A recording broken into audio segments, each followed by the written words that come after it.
시험에서부터 많이 나타나는 건데요. 음악 시험이 음악 시험 문제 같지 않은 경향이 좀 있어요. 이를테면 외국어 시험 같아 보일 때도 있고 또 미술 시험 같아 보일 때도 있거든요. 그러니까 자꾸 시험 문제가 뭔가 음악만이 아니라 배경 지식이나 그런 것들을 요구하는 시험처럼 바뀌고 있고 또 그런 것들을 좀 폭넓게 평소에 계속 보게 해도 시험 준비를 막상 하는 수험생들한테는 암기해야 될 것이 먼저인 경향이 있어서 눈에 잘 안 들어오시는 것 같아요. 이제 시험 문제를 음악에만 국한해서 보는 게 아니라 좀 더 넓게 봐야 되지 않을까 하는 생각이 좀 들었던 시험이었고요. 올해 시험은 특히 우리가 그동안 봤던 것을 어떻게 하면 피해갈까 하듯이 시험이 나와서 굉장히 낯선 악보들, 편안하지 않은 그 현대곡들 이런 것들을 많이 물었던 경향이 있는데 패턴이 변한 건 아니고 예시가 변했는데도 굉장히 많이 변한 것처럼 느껴졌던 모양이에요. 그래서 좀 낯설어 하신 분들이 많으셨는데요. 올해 그렇게까지 뭐가 변하지 않았다. 그러니까 문제를 보면서 어디까지나 본질적으로 우리 문제다라고 하는 걸 좀 더 이렇게 피부로 느끼게 하는 그 과정이 좀 필요하지 않을까라는 생각이 좀 들었고요.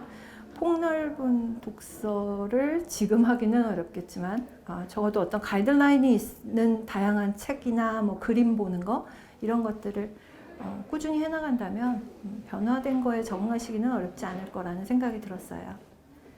음악하는 사람들이 다 아는 말인데 그 연습을 안 하면 하루 안 하면 내가 알고 이틀을 안 하면 마누라가 알고 사흘을 안 하면 세상이 다 안다.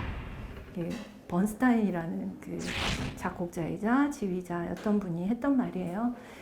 저희가 다 알아요. 그러니까 연습을 안 한다라고 하는 게 얼마나 심하게 그 본인이 그 자신의 하고 있던 거를 와르르 무너뜨리는 일인지 알고 있는데 공부로 이게 옮겨오면 음악하던 평상시에 음악하던 사람들이 연습하는 거하고 공부는 똑같아야 되는데 공부를 안 해도 그렇게 큰일이 아니지 않을까?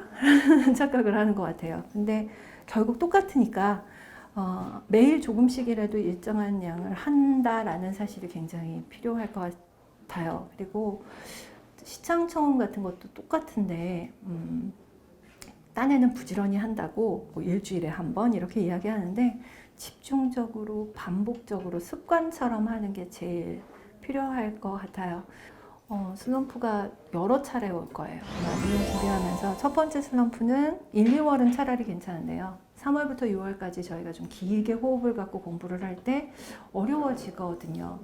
사실 저도 서양 음악으로 박사를 했지만 제가 가끔 당혹스러운 문제가 나오기도 하고요. 그리고 그 문제를 커버를 하기 위해서 배경을 뒤지다 보면 굉장히 어려운 공부까지 갈 때가 있는데 일단 내용이 어려워서 슬럼프가 오는 것도 있을 거예요. 그럴 때 특히 처음 준비하시는 분들은 좀 마음을 가볍게 알아들을 수 있는 데까지만 하겠다라는 마음, 그리고 조금 더 여유를 갖고 공부를 더 하면 좀 더 오래 하면 알게 될 거야 라고 하는 마음이 좀 있었으면 좋겠어요. 그리고 어쩔 수 없이 오는 슬럼프는 아마 7, 8, 9월 여름에 너무 힘들어서 많이 그 슬럼프가 올 텐데 일단은 모든 게 약간 규칙적인 생활, 음악하는 사람한테 이게 그렇게 쉽지 않아요, 사실은. 왜냐하면 워낙 늦게까지 곡 쓰고 새벽까지 일하고 뭐 이런 친구들이 많다 보니까. 근데 아침에 일어나서 보통 일하는 사람들이 움직이는 그런 시간, 낮 시간에 좀 공부를 하고 밤에는 좀 어떻게든 잘 수 있고 뭐 이런 규칙적인 생활을 하면서 벗어나는 게 가장 필요할 것 같다라는 생각을 해요. 수험생활 1년 동안 몇 번씩 위태 해야 되나 말아야 되나 하는 생각들을 많이 하는데 일단 그 슬럼프들을 한 번씩 넘기면서 좀 더 이렇게 단단한 사람이 되는 것도 많이 보거든요. 그러니까 쉽게 포기는 안 하는 걸 좀 꼭 얘기하고 싶었어요. 슬럼프가 안 오는 사람은 없죠. 가르치는 사람도 슬럼프가 오는데요. 그걸 어떻게 피해 나가는가는 일단 몸이 좀 더 많이 움직이면 마음이 좀 더 가벼워질 거다. 뭐 이런 생각을 좀 가지셨으면 하는 생각이 들어요. 아무래도 소문이 많은 곳이다 보니 준비를 하시면서 항상 여러 가지 말을 듣는데 그 중에 하나가 우리가 그렇게 많이 하지 않는 것 같다는 걱정을 하시는 것 같아요. 근데 저는 좀 그런 생각을 갖고 있는데 아주 핵심적인 것들을 잘 다져놓고 시험 문제를 봤을 적에는 응용할 수 있는 데까지 좀 여유를 두고 머리를 쓰자라는 생각을 하고요.